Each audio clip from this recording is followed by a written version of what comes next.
Hi everyone, Slippery Slope here. Welcome to Java tutorial number 5. With this one, we're going to go over conventional naming, and by that I don't mean like a Star Trek convention, though I've always fantasized about going to one of those with Spock ears on and trying not to be emotional, but it would be just so fun and I'd start laughing and it would be cool. By conventional naming, what I mean is just naming your classes, naming your methods, naming your variables. Hey, wait a minute, variables? We didn't go over those yet. Oh, we'll go over them soon, so don't worry about it. In fact, I'm going to go over these things again briefly in future tutorials, so if you absolutely want to, you can skip over this one. This one is optional, but it's just a good background, and personally I find it helpful to go over this stuff in advance before we actually start the rigorous coding. Anyway, if you watched my previous tutorials in which I talked about identifiers or program-defined names, those are stuff that you define yourself. I guess programmer-defined names kind of gave that one away, in contrast to keywords that are built into the program. And if you guys ever heard of the Java API, you could always research that, and it'll go over all sorts of methods and stuff and cool things that you'll want to know in order to do programming like a pro.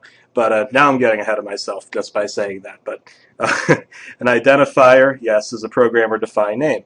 And you can choose your own variable names. You can choose your own class names. And we chose our own class name last time.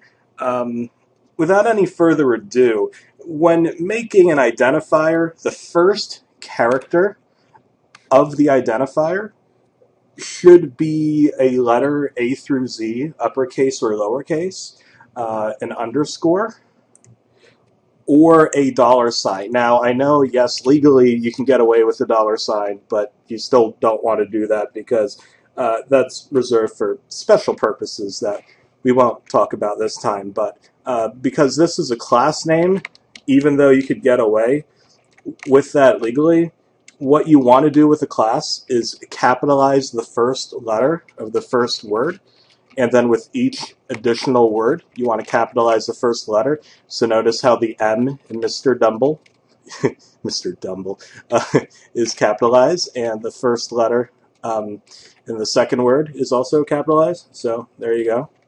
That's pretty cool. And yeah, after the first character, you can use A through Z, uppercase or lowercase, the digits 0 through 9, $signs, and the underscore, which is that. Oh no, we have an error. You know why? Because you don't want to do that in a class name. Yeah. Uppercase and lowercase letters are distinct. That means that if I was to type, oh, I don't know, which I can't do, again, because this is a class, that would not be the same as that.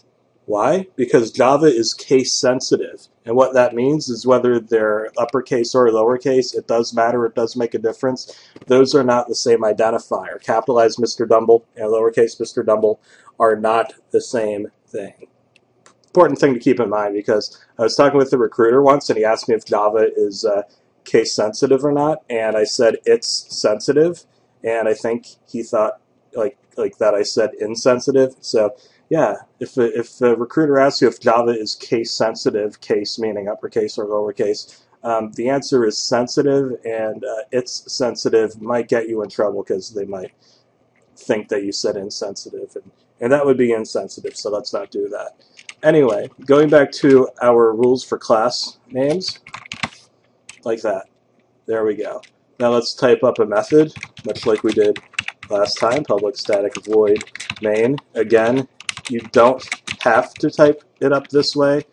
This is just more for our purposes, so yes. And for every bracket, of course, we need to enclose. So the main method is enclosed within those, and the class is enclosed within those. Yes, yes, yes. And how about we try naming some variables here?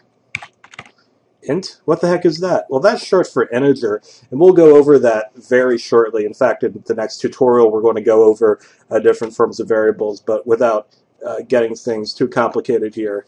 That's just the type of the variable, which is an integer. And then let's just name our variable alf pog because Alf is now back in Pog form, according to some internet meme. And let's set that equal to 5. You get a little warning here because we're not using it. The variable, the local variable Alf Pog is not used. Don't worry about that. It's cool. It's not wrong necessarily, but it's just a little warning saying, hey, you declared this and you're not using it for anything. What gives, man? So yeah, there's our variable. And yeah, let's capitalize Pog. Perfectly legal, no errors. With variables and with methods, you want to start off with the lowercase letter for the first word, and then you want to capitalize any additional letters. So with our main method here, the whole thing is lowercase because there's really no need for it. So that's why this tutorial is called Naming Conventions and not, say, things that you can do but shouldn't do, because, I mean, although you legally can get away with it, you could also get your butt fired. So let's just go over a few examples, and then we will call it a tutorial. Let's try a 3-word one. The Beatles rock. That is legal, because even though there's a 0 there, we're allowed to use a number. Now, is that something you want to do? No.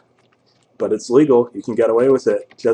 But don't do that. You really don't want to do that. Let's try something else.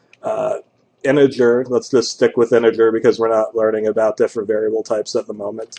4-way. I don't really know what that even means, but let's just call it 4-way. Like as in, instead of, okay, I just thought I was saying dirty. I'm not going to say that out loud. But a 4-way. Yeah, that's not legal. Why? Because it starts with a digit, and it can't start with a digit. So there we go. Let's try August 2013. That should be a pretty cool month. That is legal. We throw in digits after the first letter, in fact, after the first word, and there's no second word, so there's like nothing to capitalize or whatever, so let's not worry about that. Corny number 17. Notice that as soon as I put in the pound sign, the thing gave me an error. Well, yeah, there's a reason for that. That's not legal. How about integer, the day before tomorrow is different than the day after today.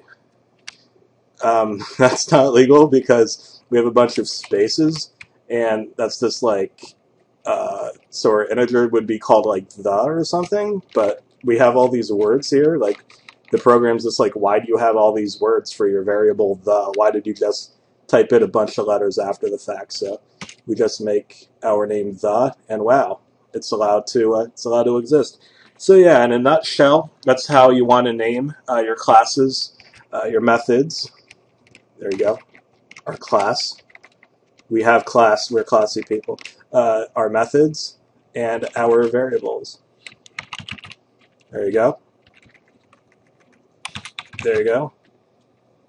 Then we wouldn't have a true main method, so yeah, that wouldn't be good. We won't want to keep it that way, but legally that's a legal name. And error. Yeah. Error. See? You get rid of the $sign, it doesn't make a difference. Anyway, now I'm just going on and on. So, class names, method names, variable names. If you didn't pick it all up, feel free to watch the video again, and this is an optional video to begin with, so if you didn't pick something up, don't worry about it. Slippery signing out. Peace.